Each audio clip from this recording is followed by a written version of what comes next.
everyone, it's Chelsea with Paper Octio Studio, and today I'm sharing with you a jelly printing session that I had so that I could make 10 jelly prints for Peg Robinson.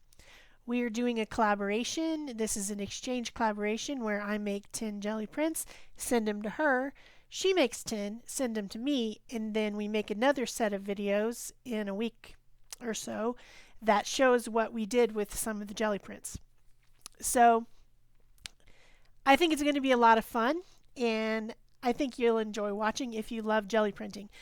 For those of you who are new to jelly printing, this is a Gelli Arts jelly plate. In fact, I have 3 of them there, and I've put it onto a piece of glass. It's a rubbery, sticky silicone mat, and it's probably about 3/4 of an inch thick. It just feels like Jello, kind of, but it doesn't wear out, it doesn't get moldy or anything like that. It's made out of silicone, so you can have it forever. The one in the middle is an 8x10, and then I have a 6-inch and a 4-inch round that I'm using in addition, just because I like to have extra sizes and shapes as I'm going along. The type of paint that I'll be using today is a student grade medium weight or medium body acrylic. So that would be your Liquitex basics paints. I'm going to use a little bit of Pebeo Dyna metallic paint and anything like that. It's not liquidy, like you don't pour it on, so it stays wetter for me a little bit longer here in Arizona, and this is what I prefer to use on jelly plates.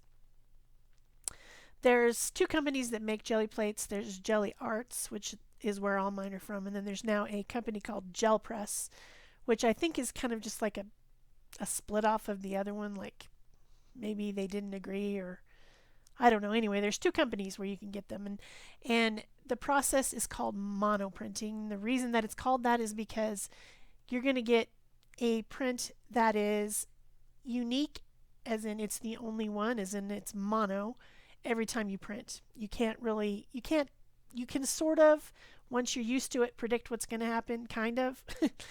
But ultimately, you get what you get, and sometimes the things that you think are going to happen don't, but you come out with something absolutely fantastic. There's lots of things that you can use to make marks on your jelly prints. In this case, I'm using the kissing of the 2 little jelly prints against the other one to make some circle shapes. Then I also used some rubber stamps to make some leaf prints on there, and I also used a wheel rubber stamp, which I think works really great. I'm the only person I've ever seen do it, but I have a lot of these wheel stamps that are left from my Stampin' Up days. Excuse me. And so I like to use them on the plate. They make interesting patterns. I also will be using some trash to make impressions. I'll be using some stencils, just whatever I felt like. I have tons of stuff in my studio that I use to make marks. You can draw on these if you draw in the paint. There's all kinds of stuff. I was trying to use fall colors, which those of you who know me know I'm not a big fan of brown. But I know fall is coming, and I know we're going to be doing fall projects coming up in September and October and whatever. So I was trying to make Peg some jelly prints that would lend themselves to that type of a project, is what I was trying to do. I think some purple might have snuck in somewhere. Hey, that's a fall color. Can be a fall color. The turquoise, yeah, probably not too fall, but copper and brown and those type of terracotta colors and turquoise go really well together because I live in the Southwest, so hey, I just thought it was fun. So I guess something I want to really explain about jelly printing that a lot of people might not realize is the best thing to do, and the most interesting results, like what you're seeing right now, come from when you allow some of the paint to dry on your plate. And that I think freaks out a lot of people. They want to get that paint off and then they want to clean up afterwards and they want to have nothing on there. My favorite prints are the ones where there was some, bits that were stuck on the plate that were dried up that came up with the next layer. And they look so fantastic. That is my favorite kind of print. And of course, I try to do that if I can. I try to predict that or force it to happen if I can. But really, some of the best prints I've ever made are ones where the plate was just filthy and it just had all kinds of colors on it that were left over from other projects. And they came up with the next layer and they looked so cool, and I wished I could duplicate it, but it's a mono print. That's why it's called that. You can't duplicate it. You can, you can try to force the situation, which is what I'm doing. So you'll see me put some things on the little plates and then let them dry. You'll see me let this dry, the bigger one dry, or in some cases take one layer off of it onto some deli paper and then let that dry. And of course, here where I live, everything dries really quickly. Like, I can't get it to stop drying. I can't leave it juicy. I know some people can take 2 or 3, 4 prints off of a plate. I don't know if they're putting way more paint than me. I want a thin layer. But mine dries too fast for that. So even in monsoon season, which it is now, and it's what we consider ridiculously humid, it might be 20%. To us, that's horrible. Oh, it's so humid. I'm sweaty. I'm going to die. But even now, they still dry very quickly. So the best thing I can tell you is to just play and play and play. And you will be amazed at what you learn just from the practice of it. Oh, I love copper. Look at that copper. That's my favorite. That's a Pebeo Dynametallic paint, which is just so pretty. Now see, in this case, I put my stencil on and I took the first layer off through the stencil, and then I expected there to be another layer there for me to pull off, but it was too dry. So then I had to put another layer onto it, which is this Titan Buff, and then go over again, and then I can pull off those extra copper bits that are underneath that Titan Buff. See? You can just kind of see them. They're like little outlines. But it's my favorite thing to do. I've seen people like literally dry their plate like with a blow dryer. I wouldn't suggest a heat tool because it would get too hot, I think. You might burn it or something. But I've seen people dry them. Like, put a layer on, dry it, and then put another layer on. I've never had to do that. This tool that you're seeing right now is toilet paper tubes, and I squished them into a leaf shape. I really like leaf shapes. Leaves, swirls, and hearts and circles. Those are my favorites. And so I glued them all onto a old meat tray, and I just used that to make what I think looks kind of like dragon scales, sort of, or some type of a scaly, you know what I mean, scaly. I like that tool. It's a lot of fun. I have other ones. I have all kinds of things. Things like bubble wrap turn out really cool. That's one of the really popular ones to use on the jelly plate. So there I have some of that purple on there, and I put the Titan Buff over it, and then that helps me to peel that dried purple off of the jelly plate and onto that really cool collaboration of circles I'm making on that other page. That one turned out really cool.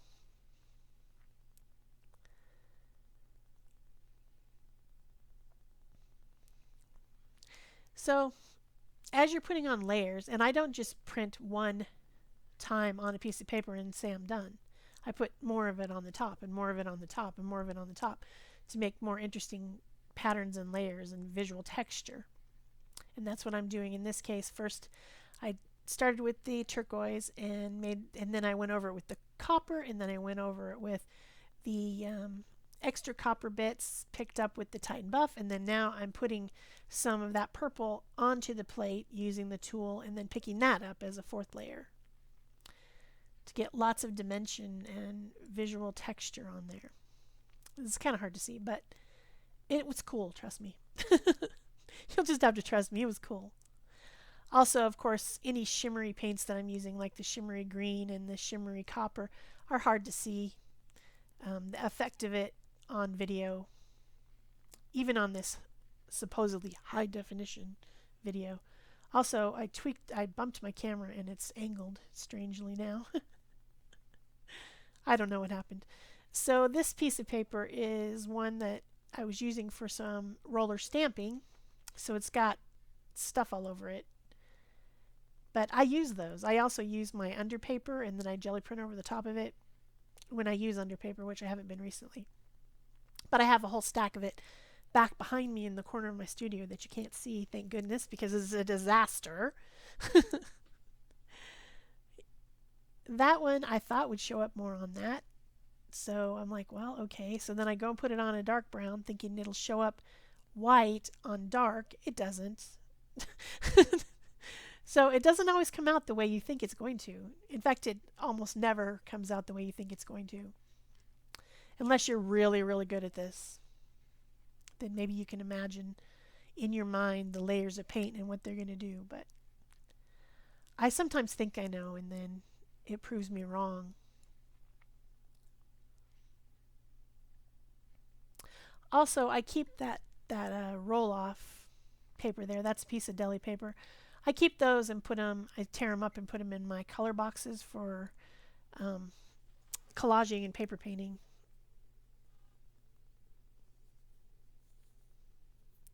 I did use one fluid paint, just one, and it was that green gold Deco Arts Media Line paint, and that's because I needed that color.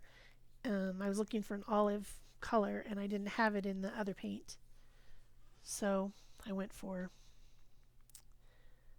some of the fluid paint. And sometimes I like to do just the fluid paint, but it dries very quickly. Craft paints, for me, I know a lot of people jelly print with them, but I don't, just because my area is so dry and craft paint dries so quickly. I can't get a good result with it at all. It just doesn't work for me. So maybe if I put some liquid medium in it, you know, slow drying or glazing medium or something like that. But that just sounds like a big pain when these Liquitex Basics on sale are only like $3 a bottle and they last forever. So I don't need to use craft paint, but I certainly will not say that you can't, because boy, if you live in someplace nice and humid like, I don't know, Mississippi or Florida, I bet you do great with craft paint on the jelly plate. Just doesn't work for me. And there's so many nice colors of craft paint too, like a crazy amount of colors. These are a little bit more limited because the idea is that they're artist paint, so therefore you're supposed to mix your own colors.